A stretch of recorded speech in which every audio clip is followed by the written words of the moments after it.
हरे कृष्ण। श्रीमद् भागवतम स्कंध 4 अध्याय 20 श्लोक नंबर 7 से आज हम पढ़ेंगे। एका शुद्धः स्वयं ज्योति निर्गुणोऽसौ गुणाश्रयः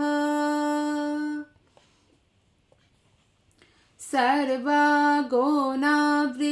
साक्षी निरात्मात्मात्मनः परः। अनुवाद और तात्पर्य श्रील प्रभुपाद के द्वारा। श्रील प्रभुपाद की जय।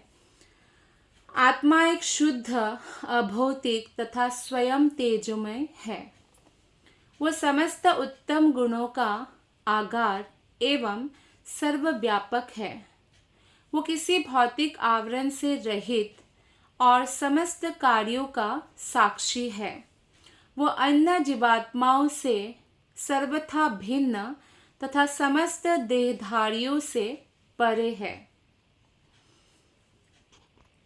तो इसलिए भगवान विष्णु इस श्लोक में पृथु महाराज से कह रहे हैं कि परमात्मा जो है शुद्ध है और परमात्मा का अंश होने के कारण आत्माएं भी शुद्ध है। परमात्मा अभौतिक है, आत्मा भी अभौतिक है, लेकिन हमारा शरीर भौतिक है। परमात्मा स्वयं तेजोमय है और भगवान का जो तेज है उसी को या ज्योति को ही ब्रह्म ज्योति कहा जाता है, जो समस्त लोकों में रोशनी प्रदान करते हैं। सूर्य, चंद्र या जितने भी नक्षत्र है जिसको प्रकाश मिलता है वो भगवान कृष्ण के शरीर की ज्योति अर्थात ब्रह्म ज्योति से मिलता है। समस्त गुणों का आगार कौन है? भगवान स्वयं। तो यहाँ पे भगवान अपने ही बारे में बता रहे हैं। और परमात्मा सर्वव्यापक है। भगवान भले ही भौतिक जगत में अवतरित होते हैं, पर वो कभी भी भौतिक शरीर धारण नहीं करते जैसे हमें करना पड़ता है। इसलिए हमारा शरीर वृद्ध भी होता है और मरता भी रहता है और जन्म भी लेता रहता है। आत्मा नहीं मरता, आत्मा परिवर्तनशील नहीं है, पर शरीर परिवर्तनशील है। जो यंग लोग बूढ़े लोगों पर हंसते हैं, लेकिन कहा जाता है कि जिसका शीशे का घर हो उसको दूसरों के घर में पत्थर नहीं मारना चाहिए, क्योंकि उनके घर में भी मारेंगे कोई तो एकदम टूट जाएगा। सिमिलरली जो खुद ही वृद्ध होने वाले हैं, आज भले ही यंग हो, दूसरों को वृद्ध कहकर हंसी नहीं उड़ाना चाहिए, क्योंकि वो बहुत जल्दी वो भी काल चक्र के प्रभाव में आकर वृद्ध हो जाएंगे। तो भगवान सबके कार्यों का साक्षी है। भगवान परमात्मा रूप में सबके काम का लेखा जोखा रखते हैं। तो इसलिए अगर हमें किसी को इम्प्रेस करना है, वो स्वयं भगवान है। हमारे भक्तिमय कार्य से हमें भगवान को प्रभावित या इम्प्रेस करने की प्रयत्न करना चाहिए। श्रील प्रभुपाद कहते हैं कि आप क्यों भगवान को देखने का प्रयत्न कर रहे हो? आप ऐसे भक्ति करो कि भगवान स्वयं आपको देखने आए। तो ऐसा हुआ भी है, कई भक्तों के पास भगवान स्वयं गए हैं भक्त से मिलने के लिए। तो अन्य जीवात्माओं से भगवान सर्वथा भिन्न है। जीवात्मा और परमात्मा में बहुत अंतर है। कोई भी जीवात्मा कभी भी परमात्मा नहीं बन सकते। और समस्त देहधारियों से, देहधारी हम लोग हैं, यानी जिसने भौतिक शरीर धारण कर रखा है उनको देहधारी कहते हैं, उससे परे है या उनके चिंतन से परे है। श्रील विश्वनाथ चक्रवर्ती ठाकुर के अनुसार इस श्लोक में भगवान विष्णु अपने बारे में अर्थात परमात्मा के संबंध में वर्णन कर रहे हैं। भगवत गीता में भी भगवान कई बार परमात्मा के बारे में वर्णन करते हैं। तो जो लोग कृष्ण को भगवान नहीं मानते और एक कोई सोचते कोई परमात्मा को है कोई निराकार, तो बोलते देखो कृष्ण भी परमात्मा के लिए बोल रहे हैं। लेकिन भगवत गीता में मैक्सिमम श्लोकास में कृष्ण ने स्वयं कहा है, मेरी भक्ति करो, मेरी पूजा करो, मेरे में मन लगाओ, मेरे में बुद्धि लगाओ, मेरे बारे में पढ़ाई करो, मेरे बारे में मतलब सब कुछ आप मेरे लिए करो। यद करोषि यदश्नासी यद जुहोसी ददासी, यद जो भी करो, जो भी दान दो, सब मेरे लिए करो। भगवान के लिए करने के लिए क्यों कहते हैं? क्योंकि उसी में जीवात्मा का कल्याण है। पर का अर्थ है भगवान एक है। भगवान एक है, जबकि संसार में आए हुए जो बद्ध जीव है वो भिन्नांश है भगवान के। वो विभिन्न रूपों में रहते हैं। कैसे रूपों में रहते हैं? कभी अपने कर्मों के कारण जीवात्मा देवता बनते हैं, कभी मनुष्य बनते हैं, कभी पशु पक्षी वृक्ष कुछ भी बन सकते हैं। इंसेक्ट्स बन सकते हैं। इंसेक्ट्स मतलब जैसे कीड़े मकोड़े हो गए, वो बन सकते हैं। तो इस प्रकार जीवात्माएं अनेक है, लेकिन भगवान एक ही है। तो भौतिक देह से ढके होने के कारण जीवात्मा कभी भी आत्म तेजोमय नहीं होते, लेकिन परमेश्वर आत्म तेज, भगवान से हमें तेज मिलता है, क्या बोलते हैं, प्रकाश मिलता है, रोशनी मिलती है। जीवात्माएं प्रकृति के गुणों से दूषित होने के कारण सगुण कहलाते हैं, क्योंकि वो सत्वगुण, रजोगुण या तमोगुण में आते हैं। और जीवात्माएं गुणों का आश्रित है, गुणाश्रित है, और जबकि भगवान गुणाश्रय है, भगवान के आश्रय है सत्वगुण, रजोगुण, तमोगुण। श्रील प्रभुपाद कहते हैं कि पूरे संसार में विभिन्न प्रकार के लोग हैं, है ना। तो इसी तरह से भक्तों में भी उत्तम, मध्यम, कनिष्ठ भक्त है। तो प्रभुपाद ने इस्कॉन टेम्पल बनाया ताकि हर प्रकार के भक्त आके यहाँ प्रैक्टिस कर सके। और कनिष्ठ अधिकारी अवस्था में रहने तक बहुत सारा दोष हमारे अंदर होगा, मध्यम तक भी कुछ ना कुछ रहेगा, लेकिन उत्तम यानी उत्तम अवस्था जब तक प्राप्त नहीं करेंगे तो तब तक कुछ ना कुछ परेशानियां रहेगी। तो सबसे पहले इसलिए हमारा कर्तव्य है कि हम कनिष्ठ अवस्था से कम मध्यम अवस्था तक पहुँचे। मध्यम अधिकारी भक्त का 4 मुख्य लक्षण है कि वो भगवान श्री कृष्ण को ही प्रेम का परम पात्र मानते हैं, अर्थात ना उनके पुत्र पुत्री, पति पत्नी, माता पिता, सबसे ऊपर संबंध उनके लिए क्या है? परम पूर्ण पुरुषोत्तम भगवान श्री कृष्ण है, उनको ही सबसे अधिक प्रेम का पात्र मानते हैं। दूसरा, वो भक्तों के साथ मित्रता करते हैं, शत्रुता नहीं करते हैं, मित्रता करते हैं, दोस्ती करते हैं। तीसरा है, क्यों दोस्ती करते हैं? कृष्ण को प्रसन्नता होती है जब हम भक्तों के साथ मित्रता करते हैं। तीसरा है, जो ज्ञानी है या जो अभी भगवान के बारे में जिनको नहीं पता है, तो ऐसे अबोध जनता को या मासूम जो लोग हैं जिसको नहीं मालूम है, उनको भगवान के बारे में बताते हैं, ज्ञान का, भक्ति योग के ज्ञान का प्रचार प्रसार करते हैं, भक्ति योग करना सिखाते हैं। लेकिन जो लोग ईर्ष्यालु है, कृष्ण ही क्यों भगवान है, भक्तों को नहीं मानते, भगवान को नहीं मानते, उनसे कोसों दूर रहते हैं, ईर्ष्यालु लोगों से दूर रहते हैं, उनसे तर्क वितर्क नहीं कहते, यू आर राइट कह के निकल जाते हैं। तो ये है मध्यम अधिकारी के लक्षण। पूर्ण ज्ञान का अर्थ होता है कि जीवात्मा अपनी तथा परमेश्वर की स्थिति को जाने। श्लोक नंबर 8। या एवं संतमात्मानम् आत्मस्थं वेद पुरुषः नाज्यते प्रकृतिस्थोऽपि तद्गुणे समयि स्थितः। ऐसा व्यक्ति जो परमात्मा तथा आत्मा के पूर्ण ज्ञान को प्राप्त होता है, भौतिक प्रकृति में रहते हुए भी उसके गुणों से प्रभावित नहीं होता, क्योंकि वो सदैव मेरी दिव्य प्रेमा भक्ति में स्थित रहता है। अर्थात भगवान श्री कृष्ण आप बता रहे हैं कि जो भगवान कृष्ण के प्रेमा भक्ति क्या है? प्रेम पूर्वक कृष्ण की सेवा। तो जो भगवान कृष्ण की सेवा में नित्य निमग्न रहते हैं, उनको सत्वगुण, रजोगुण, तमोगुण कभी प्रभावित नहीं कर सकते हैं। ऐसा व्यक्ति जो आत्मा और परमात्मा के बारे में पूर्ण ज्ञान प्राप्त कर चुके हैं, वो भले ही भौतिक जगत में रहे तो भी उनको इसका जो प्रदूषण है, भौतिक जगत का जो कल्मश है, वो टच नहीं कर सकता। ये ऐसे व्यक्ति है जो एक्चुअली भक्ति की उत्तम अवस्था को प्राप्त कर चुके हैं। जैसे भगवान भी आते हैं, भगवान राम आते हैं इस धरातल पर, कृष्ण आते हैं, वो कभी भौतिक गुणों से प्रभावित नहीं होते हैं क्योंकि वो गुणाश्रय है। उसी तरह से जब भौतिक शरीर में भी कोई अगर रह रहे हैं लेकिन भगवान में मन 24 घंटा स्थित है, तो उसको भी भौतिक ज्ञान स्पर्श नहीं कर सकता। भगवत गीता की 14.26 श्लोक यहाँ पे प्रभुपाद ने तात्पर्य में उद्धृत किया है। मां च यो व्यभिचारेण भक्ति योगेन सेवते सगुणान् समतीत्ये तान् ब्रह्म भूया कल्पते।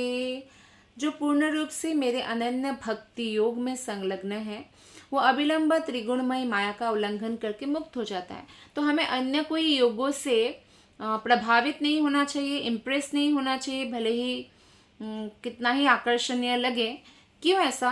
क्योंकि तभी हम जो है पूर्ण सिद्धि प्राप्त कर सकते हैं, परम सिद्धि प्राप्त कर सकते हैं, और जो है कृष्ण का प्रेम। तो यानी केवल भक्ति योग में संलग्न गुरु से ही हमें दीक्षा लेना चाहिए, भक्ति योग में संलग्न भक्तों से ही हमें मित्रता करना चाहिए। क्यों? क्योंकि हमें भक्ति योग करना है, इसलिए। श्लोक नंबर 9। या स्वधर्मेण मानित्यं निराशिः श्रद्धयान्वितः भजते शनकैस्तस्य मनोराजन् प्रसीदति। भगवान विष्णु ने आगे कहा, हे राजा पृथु, जब कोई अपना वृत्तिपरक कर्म करता हुआ किसी भौतिक लाभ के उद्देश्य के बिना मेरी सेवा में लगा रहता है तो वो अपने अंतःकरण में उत्तरोत्तर संतुष्टि प्राप्त करता है। तो ये बता रहे हैं भगवान, शांति का क्या फॉर्मूला है। भोक्तारम यज्ञ तपसा, भगवान को ही परम भोक्ता जो जानते हैं और मानते हैं वो शांति प्राप्त कर सकता है। किसी अन्य पर डिपेंडेंट ना होकर भगवान की कृपा पर जो निर्भर रहते हैं वो शांति प्राप्त कर सकते हैं। जो भी भगवान की कृपा से प्राप्त हुआ उसमें जो संतुष्ट रहते हैं वो शांति प्राप्त कर सकता है। और यहाँ पे भगवान विष्णु राजा पृथ्वी से कहते हैं, वृत्तिपरक कर्म करता हुआ, यानी जो भी आपके नेचर के अनुसार जो भी नौकरी चाकरी या जो भी आप कर्तव्य का पालन करते हैं शरीर के पालन पोषण के लिए, उसको करते हुए अगर भौतिक इच्छा हृदय में ना रख कर कोई भक्ति योग का अभ्यास करेगा तो संतुष्टि को प्राप्त करेगा। लेकिन यहाँ पे ये कर्मयोग भी है, कृष्ण भावना भावित कर्मयोग, अर्थात जो भी कर्म जैसे शरीर से रिलेटेड जो कार्य है उसको हम कर्म कहते हैं, लेकिन उस कर्म का फल अगर भगवान विष्णु को समर्पित करते हैं और कर्म को यज्ञ रूप में करते हैं तो उस कर्म का जो बंधन है वो हमें प्राप्त नहीं होगा। तो विष्णु पुराण से भी इस श्लोक की पुष्टि होती है। श्रील प्रभुपाद जी तात्पर्य में बताते हैं, वृत्तिपरक कार्य को वर्णाश्रम धर्म कहते हैं, अर्थात जो ब्राह्मण है उनके नेचर सत्वगुण है तो वो क्या करते हैं, यज्ञ आदि करते हैं, पूजा पाठ करते हैं, शास्त्रों का प्रचार प्रसार करते हैं, नियमों का पालन करते हैं। क्षत्रिय उनका जैसा नेचर है उसके हिसाब से वो योद्धा बनते हैं, देश की रक्षा के लिए राजा बनते हैं, प्रजा का पालन करते हैं। वैश्य कृषि देखते हैं, खेती बाड़ी करते हैं, बिजनेस करेंगे, गो पालन करेंगे। जैसे भगवान श्री कृष्ण वैश्य वर्ग में पले बढ़े तो गो पालन होता था, गाय की मक्खन दूध दही बेचा करते थे मथुरा में। तो इस तरह से शूद्र भी है जो तीनों वर्गों की सेवा करते हैं। तो ऐसे ही ब्रह्मचर्य गृहस्थ वानप्रस्थ और संन्यास का भी कुछ वृत्तिपरक कार्य है, नियम है। इसको शास्त्रों के अनुसार हमें पालन करना है और फल की इच्छा नहीं करना है, तभी हम संतुष्ट रह सकते हैं। तो भगवत गीता में इस प्रक्रम को कर्मयोग कहा गया है। दूसरे शब्दों में हमें केवल भगवान की तुष्टि और सेवा के लिए ही हर कार्य करना चाहिए, नहीं तो हम कर्म बंधन में उलझ जाएंगे। बार बार जन्म लेना पड़ेगा, बार बार मरना पड़ेगा, बूढ़ा होना पड़ेगा, बहुत सारे ऐसी हमें परेशानियों का सामना करना पड़ेगा। श्रील प्रभुपाद जी इस श्लोक के तात्पर्य में बताते हैं कि भक्ति अत्यंत सरल है और कोई भी इसे अपना सकता है। जो जिस रूप में है वैसे ही रहे, उसे कुछ भी एक्स्ट्रा करने की आवश्यकता नहीं है कि मैं जंगल चला जाऊं क्या, मैं अपने पत्नी को छोड़ दूं, बच्चे को छोड़ दूं क्या, कोई आवश्यकता नहीं है। हम जहाँ भी हैं बस हमें भगवान के अच्छे विग्रह को स्थापित करना है, भले ही फोटो के रूप में हो, चाहे हमें विग्रह के रूप में, गुरु का परमिशन लेके विग्रह के रूप में हम भगवान को रख सकते हैं। और फोटो भी अगर हम मंदिर में रखें तो मंदिर का फोटो रखें जहाँ पे 24 घंटा भगवान की सेवा पूजा हो रही हो। जैसे कि कृष्ण बलराम मंदिर है वृंदावन के, राधा माधव मंदिर है मायापुर के, तो ऐसे फोटोज अच्छे विग्रह रखें। हमारे लोकल टेम्पल का जो भी विग्रह है जिसकी पूजा होती है, तो हम जब भी अगरबत्ती दिखाए, चाहे दीपक दिखाए, चाहे चामर वो करे, चाहे भोग लगाए, तो उसी डिटीज को वो मिलेगा और हमें भी वो लाभ प्राप्त होगा कि हम भक्ति में आगे बढ़ेंगे। तो यह विग्रह राधा कृष्ण का हो सकता है, या कोई लक्ष्मी नारायण की पूजा के तो लक्ष्मी नारायण का हो सकता है, कोई सीताराम के है तो सीताराम का हो सकता है। तो इसी प्रकार जो है कोई भी व्यक्ति अपने कर्तव्य, शरीर का कर्तव्य करते हुए आत्मा का कर्तव्य भी उनको करना चाहिए। श्रवण, भगवान के बारे में कीर्तन, स्मरण, पूजन, समर्पण की भावना, इस तरह से कोई भी भगवान की भक्ति में आसानी से लग सकता है। लेकिन कई लोग क्या बोलते हैं, भक्ति बहुत आसान है इसलिए कम बुद्धिमान लोगों के लिए है। ये एक बहुत ही मूर्खतापूर्ण स्टेटमेंट है, क्योंकि जब हम भागवतम पढ़ते हैं, भागवतम समस्त ग्रंथों का संकलन करता व्यासदेव जी है, और अपने मेच्योर स्थिति में अपने गुरु की आज्ञा से वो लिखते हैं या संकलित करते हैं श्रीमद् भागवतम। और उस भागवतम में भी कहा गया है, भगवत गीता में स्वयं कृष्ण ने कहा है, भक्ति योग ही सर्वश्रेष्ठ है। और ये सरल भी है लेकिन कपटी लोगों के लिए मुश्किल भी है। तो इसलिए कलयुग में बाकी योग से अगर कोई जाना भी चाहे तो ये व्यवहारिक या प्रैक्टिकल नहीं है। सिर्फ थोड़ी 15 मिनट मेडिटेशन करने से वो ध्यान योग नहीं हो जाता है। ध्यान योग और ज्ञान योग के लिए पूर्ण ब्रह्मचर्य की आवश्यकता होती है। वो विवाह नहीं कर सकते, उनको नैष्टिक ब्रह्मचारी रहना चाहिए, नहीं तो बाद में भी उनको जो है वो त्याग देना चाहिए, पूरी तरह से गृह को त्याग देना पड़ेगा, जंगल ही जाना पड़ेगा, तो तब जाके जो है वो पूर्णता प्राप्त करेंगे। और अगर वो चले भी गए तो कितने हजार वर्षों के बाद उनको वो पूर्णता प्राप्त होगा, बहुत टफ है। और या आज किसी को कोई बोले आपकी नहीं, आप हिमालय में जाकर ठंडी में तपस्या करिए, एक टांग पर खड़े होकर ओम नमो भगवते वासुदेवाय जप कीजिए, तो असंभव है उनके लिए।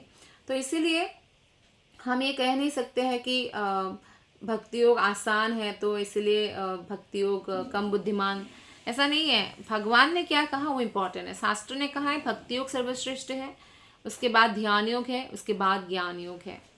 तो ये 3 अध्यात्मवादी अलग अलग होते हैं। श्लोक नंबर 10, परित्यक्ता गुणः सम्यक् दर्शनो विशदाशयः शांति में समवस्थानम ब्रह्म कैवल्यमश्नुते। अनुवाद और तात्पर्य शिल प्रभुपाद के द्वारा। शिल प्रभुपाद की जय। जब हृदय समस्त भौतिक कल्मशों से शुद्ध हो जाता है तो भक्त का मन विशद तथा पारदर्शी हो जाता है। पारदर्शी मतलब ट्रांसपेरेंट। ट्रांसपेरेंट कैरेक्टर भक्तों का होता है और उनका मन विशाल हो जाता है, क्योंकि हृदय समस्त भौतिक कल्मशों से मुक्त हो चुका है। वो हर वस्तु को समान रूप से देख सकता है। हर व्यक्ति के अंदर, हर जीव के अंदर परमात्मा को देख सकते हैं, भगवान कृष्ण को देख सकते हैं। जीवन की इस अवस्था में शांति मिलती है, क्योंकि अपना पराया ऐसा कोई भाव नहीं होता। सबके प्रति वो काइंड होते हैं, दयालु होते हैं, कंपेशन होता है, सभी जीवों के उद्धार या कल्याण के बारे में सोचते हैं। और भगवान कहते हैं कि मनुष्य मेरे समान पद के सच्चिदानंद विग्रह रूप में स्थित हो जाता है। अर्थात भगवान अपने धाम में उस व्यक्ति को स्थान देते हैं और वो भागवत शरीर प्रदान करते हैं, जो कभी बूढ़ा नहीं होता है, जो अत्यंत सुंदर है, भगवान जैसे ही रंग रूप का है। तो अकलुषित अवस्था में जीवात्मा अपने को परमात्मा का नित्य दास मानता है, और कलुषित अवस्था में वो अपने आप को स्वामी मानता है, मालिक मानता है। लेकिन जब वो शुद्ध अवस्था को प्राप्त करते हैं तो सब कुछ भगवान का ही जानते हैं, अपने आप को भगवान का नित्य सेवक मानते हैं, और इसी को ब्रह्म साक्षात्कार कहा जाता है। यह पद सरलता से प्राप्त हो जाता है अगर हम प्रामाणिक गुरु के निर्देशन में उनकी आज्ञा का पालन करते रहे। जैसा कि भगवत गीता में कहा गया है, जब कोई भगवान की दिव्य प्रेमा भक्ति में अनुरक्त रहता है तो उसे तुरंत ही दिव्य कैवल्य पद अथवा ब्रह्म पद प्राप्त होता है। तो भगवान की प्रेमा भक्ति का अर्थ होता है कि भगवान की प्रेम पूर्वक सेवा में जो संलग्न रहते हैं। श्लोक नंबर 11। उदासीनामिवाध्यक्षं द्रव्यज्ञानक्रियात्मनं कुटस्थमिममात्मानं यो वेदाप्नोति शोभनम्। जो कोई भी यह जानता है कि 5 तत्व जैसे पृथ्वी, जल, अग्नि, वायु, आकाश, कर्मेंद्रिय, हाथ, पैर, वाणी, मल द्वार, मूत्र द्वार, ये 5 कर्मेंद्रिय है। ज्ञानेंद्रिय, आँख, कान, नाक, जीभ, त्वचा, ये 5 ज्ञानेंद्रिय है। तथा मन से निर्मित यह शरीर केवल स्थिर आत्मा द्वारा संचालित होता है। वो भौतिक बंधन से मुक्त होने योग्य है आत्मा। आत्मा को इन शरीरों की आवश्यकता नहीं है, लेकिन भौतिक इच्छाओं के कारण वो कर्म बंधन में फंसा हुआ है जो मुक्त होने योग्य है। और क्यों आत्मा हमेशा सुख ढूंढता है? क्योंकि आत्मा जो है सच्चिदानंदमय है, उनको आनंद की आदत है, लेकिन भौतिक संसार में आनंद नहीं है, दुखालयम है। तो हर चीज़ में वो सुख ढूंढता रहता है, सुख मिल जाए, सुख मिल जाए, सुख मिल जाए। तो सुख लेकिन गलत जगह ढूंढने से क्या होता है, नहीं मिलता है। सुख मिलता है जब हम भगवान की भक्ति में सुख ढूंढते हैं तो सुख मिलता है। तो इसलिए सही जगह पे हमें सुख ढूंढना पड़ेगा, क्योंकि पत्थरों को आप कितना भी पीसिए तेल तो नहीं निकलेगा, लेकिन अगर आप बादाम पीसेंगे, सरसों पीसेंगे तो तेल निकलेगा। ठीक उसी तरह से भगवान की भक्ति है। भगवान की भक्ति के लिए हमें भगवान से और भक्तों से और एक प्रामाणिक गुरु से कनेक्टेड रहना चाहिए। तो इसमें बताया गया कि आत्मा स्थिर है। तो श्रील प्रभुपाद बोलते हैं कि इस श्लोक में बताया गया है कि मनुष्य बंधन से किस प्रकार मुक्त हो सकता है। पहली बात तो हमें बेसिक नॉलेज ये होना चाहिए कि हम आत्मा है, शरीर से पृथक है, ये बेसिक नॉलेज। क्योंकि भौतिक संसार में सब लोग अपने आप को शरीर मानते हैं, भक्तों के या जो आध्यात्मिक व्यक्ति हैं उनके अलावा। जीव देही है और यह भौतिक शरीर देह कहलाता है। देह जो है निरंतर परिवर्तनशील है, लेकिन आत्मा परिवर्तनशील तो नहीं है। आत्मा तो बूढ़ा नहीं होता है, आत्मा शरीर चेंज करता है।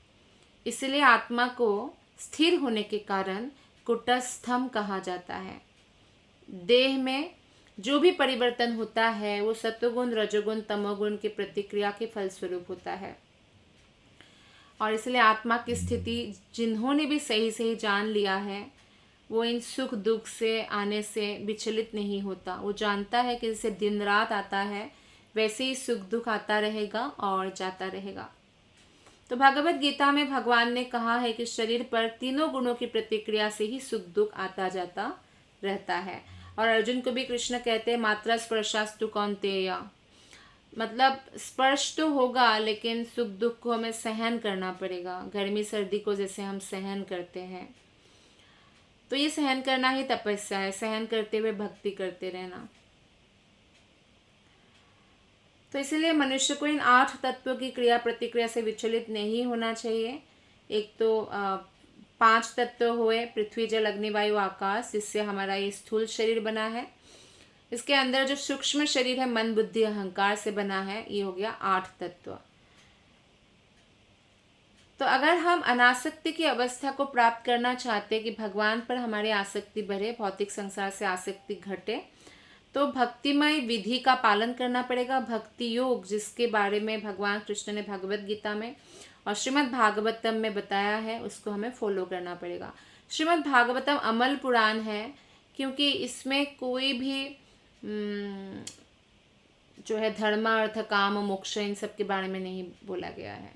सीधा कृष्ण प्रेम कैसे प्राप्त करना है, भक्ति योग कैसे प्रैक्टिस करना है, उस बारे में बताया गया है। तो जो व्यक्ति इस तरह से चौबीसों घंटा मन को भगवान में निमग्न रखते हैं, इसको पूर्ण समाधि कहा जाता है। और जो समाधि में स्थित होता है उसको उच्च कोटि के योगी कहलाता है। श्लोक नंबर 12। भिन्नस्य लिंगस्य गुणा प्रबाहो द्रव्य क्रियाकारक चेतनात्मनः दृष्टासु संपत्सु विपत्सु सूरयो न विक्रियन्ते मयि बद्ध सोहृदः। भगवान विष्णु ने राजा पृथु से कहा, हे राजन, तीनों गुणों की अनन्य क्रिया से ही यह भौतिक जगत निरंतर परिवर्तनशील है। यह शरीर 5 तत्व इंद्रियों, इंद्रियों के नियामक, देवताओं तथा आत्मा द्वारा विक्षुब्ध किए जाने वाले मन से मिलकर बना है। चूंकि आत्मा इन स्थूल और सूक्ष्म तत्व के इस मेल से सर्वथा भिन्न है, अतः मेरा भक्त जो मित्रता और प्रेम के द्वारा मुझसे दृढ़ता पूर्वक बंधा है, यह भली भांति जानते हुए कभी भी भौतिक सुख दुख से विचलित नहीं होता। तो अगर हम भौतिक सुख दुख से विचलित हो रहे हैं ना, तो हमारे भक्ति में कमी है, ये मतलब है इसका। अगर हमारे हृदय में 1% भी भौतिक दुख है, मतलब कोई भी प्रकार का दुख है, कुछ खोने का या कुछ ना पाने का या इस तरह के, तो यानी हम उतना % भौतिक है। जितना % हमारे मन में दुख है उतना % हम भौतिक है। क्योंकि भगवान विष्णु यहाँ पे पृथु महाराज से कहते हैं कि मेरा जो भक्त है वो सुख दुख से तनिक भी प्रभावित नहीं होता। बाहर वालों के लिए बहुत बड़ा दुख हो जाता है, लेकिन भक्त के लिए कोई दुख नहीं होता। तो तीनों गुणों के कारण ही ये जगत में जीवात्मा का देह बार बार बदलते रहते हैं। और इस तरह से जो है इंद्रियों के भी नियामक देवता होते हैं। जैसे हाथ भी इंद्रिया है, कर्मेंद्रिय है, इसके नियामक देवता है इंद्र। तो ऐसे हर अंग के नियामक देवता होते हैं। और फिर मन जो है बहुत ही क्षुब्ध रहते हैं, विचलित रहते हैं। मन हमारा कंट्रोल में कभी भी नहीं आ सकता है जब तक हम इस मन की कंट्रोल की जो रस्सी है वो भगवान के चरणों में नहीं डालते हैं। तो मन को कंट्रोल करना तो अर्जुन जैसे महायोद्धा जो भगवान के भक्त हैं उन्होंने भी बोला बड़ा कठिन है, असंभव सा लगता है। शायद वायु को कंट्रोल करना मेरे लिए आसान है, पर मन को कंट्रोल करना नहीं है। वायु तो कितना सूक्ष्म है, कहीं भी प्रवेश कर जाते। तो अर्जुन बोल रहे उसको भी मैं शायद कंट्रोल में कर सकूँ, लेकिन मन को नहीं। तो ऐसे मन को अगर हम भगवान कृष्ण के चरण कमलों में नहीं लगाएंगे तो ये निरंतर जो हम जन्म मृत्यु के चक्र में फंसे हुए कभी भी खत्म नहीं होने वाले हैं। तो इसीलिए भगवान कहते हैं मेरा भक्त जो है वो भगवान को ही, क्या भगवान कहते हैं, वो मेरे साथ मित्रता करते हैं, अर्थात मुझे ही परम मित्र मानते हैं जैसे अर्जुन, और प्रेम करते हैं। प्रेम और मित्रता के जो रस्सी है उससे वो मुझसे दृढ़ता पूर्वक बंधा हुआ है, और इसलिए वो सुख दुख से प्रभावित नहीं होता है। तो प्रभुपाद यहाँ पे एक एग्जाम्पल देते हैं इस श्लोक के तात्पर्य में कि एक व्यापारी अपनी मोटर कार में बैठकर उसके चाल का निरीक्षण करता रहता है और चालक को सलाह भी देता रहता है कि वो जानता रहता है कि कितना पेट्रोल खर्च हो रहा है और वो अपने कार के बारे में सब कुछ जानता है, किंतु तो भी वो अपनी कार से भिन्न रहता है और अपने व्यापार के विषय में अधिक चिंतित होता है। व्यापारी गाड़ी में बैठा है लेकिन वो गाड़ी नहीं बन जाता है, वो गाड़ी से अलग रहता है।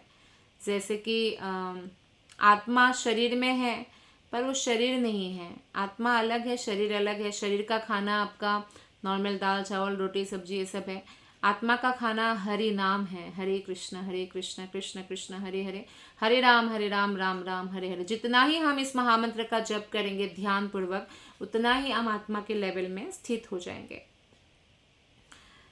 तो इसमें प्रभुपाद बोलते हैं कि कार में चलते हुए भी वो अपने व्यापार तथा कार्यालय के विषय में सोचता रहता है, भले ही वो गाड़ी में बैठा है लेकिन उसको गाड़ी से कोई संबंध नहीं रहता। जिस प्रकार व्यापारी हमेशा अपने व्यापार बिजनेस के बारे में सोचता रहता है, उसी प्रकार जीवात्मा भी भगवान की सेवा करने के विचारों में मग्न रह सकता है। उनको पता है, हम सबको पता है कि हम ये शरीर नहीं है, तो हम भगवान के साथ कैसे अपने संबंध को पक्का करें अब देखिए, किसी भी संबंध को अगर आपको पक्का करना है तो उस संबंध को समय देना पड़ेगा। भले ही पुत्र और माता का संबंध हो, चाहे पति या पत्नी का संबंध हो, चाहे मित्र और मित्र का संबंध हो, अगर उस संबंध को आप समय देंगे और नोरिशिंग करेंगे तो तब जाके वो पक्का होगा। इस तरह से अगर आप हमें भगवान के साथ अपना संबंध पक्का करना है तो भगवान के लिए समय निकालना पड़ेगा।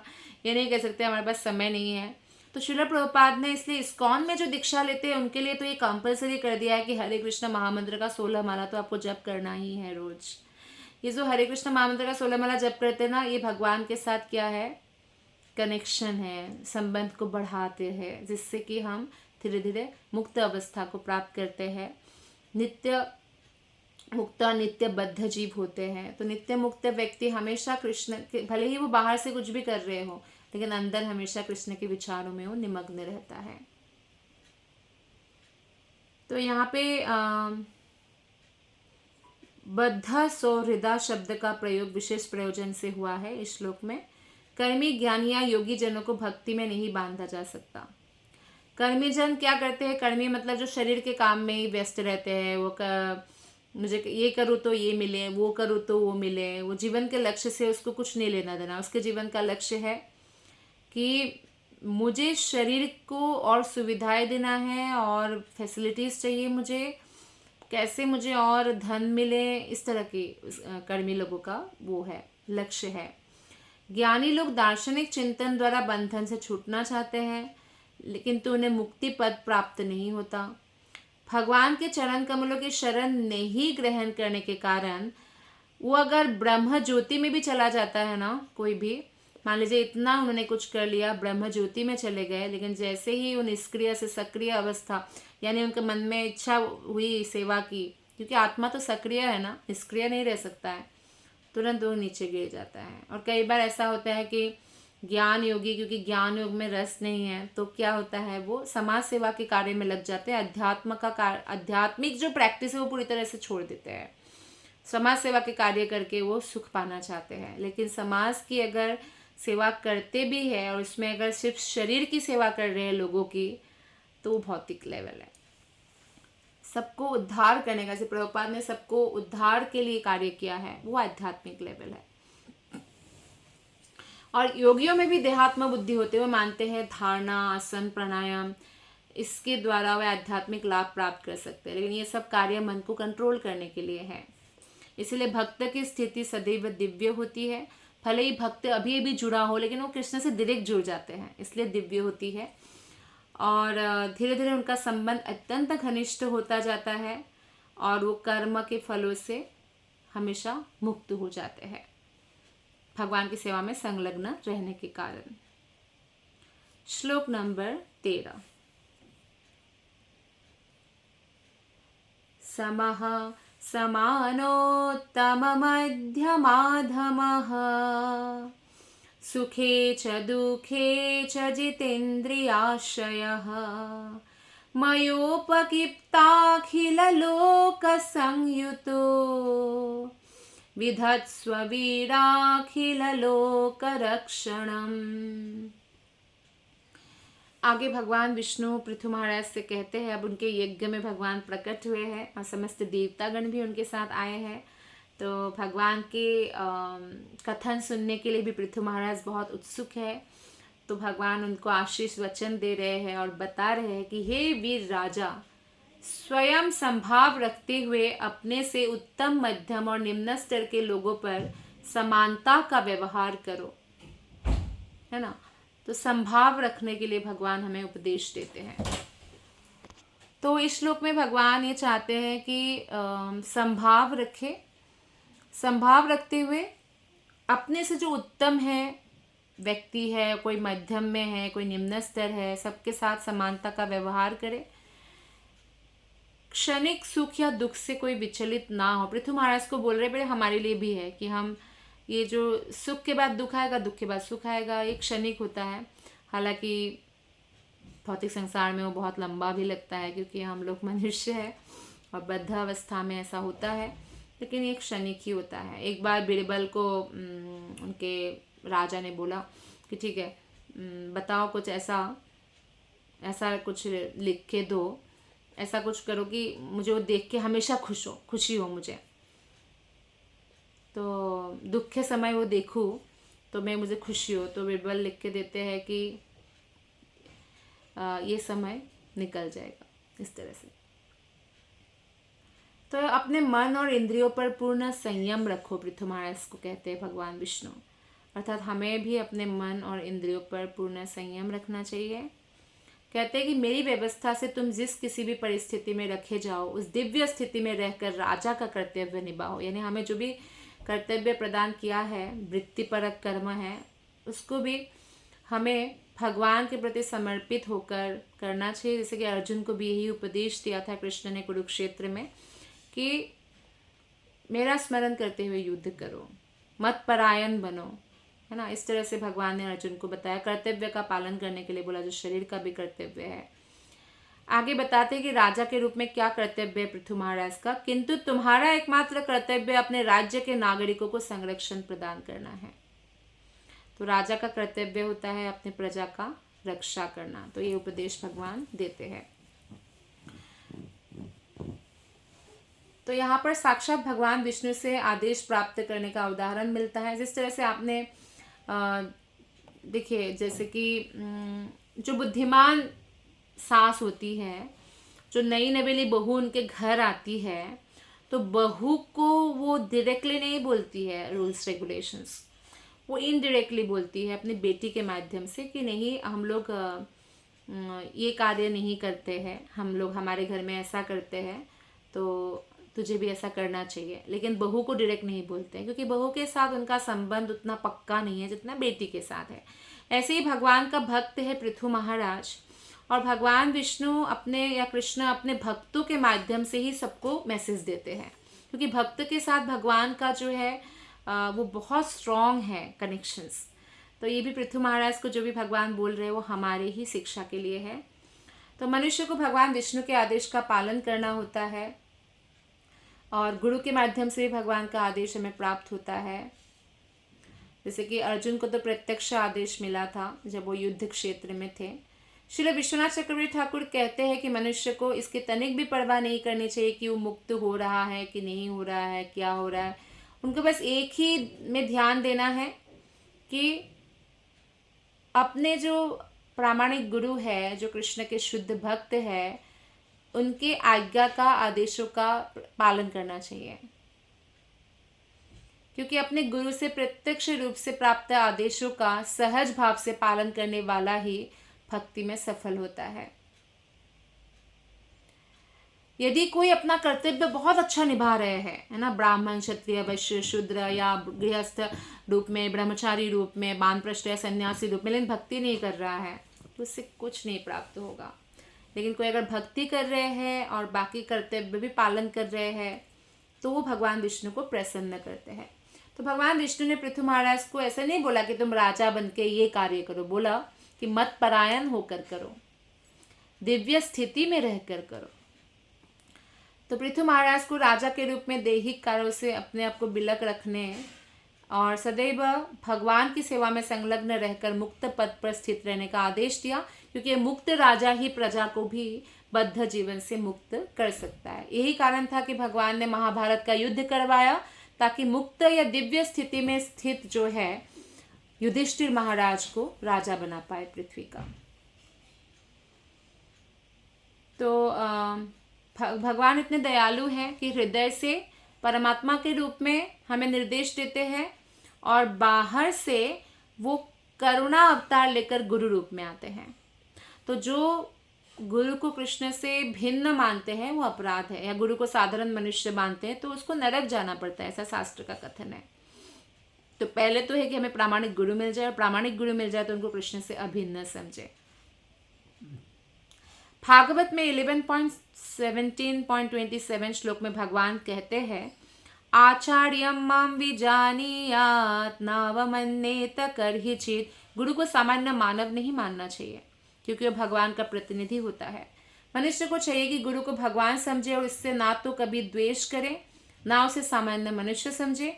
यदि हम गुरु के उपदेशों का पालन करेंगे तो वही वो चाबी है सफलता का जो रहस्य है, प्रभुपाद ने जो पूरे विश्व को हिला दिया और ऐसे लोगों को भी शुद्ध भक्त बना दिया जो म्लेच्छ थे, सारे चारों प्रकार के पाप करते थे बाहर के कंट्रीज में खासकर। वो कैसे पॉसिबल हुआ?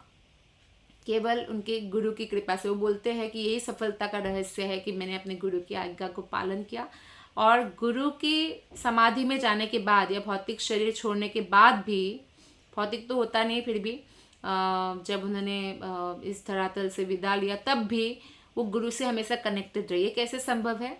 कृष्ण की कृपा से संभव है, क्योंकि गुरु कृष्ण से अभिन्न है। आज की कथा को हम यही विराम देते हैं। आप सबका हृदय से बहुत बहुत धन्यवाद।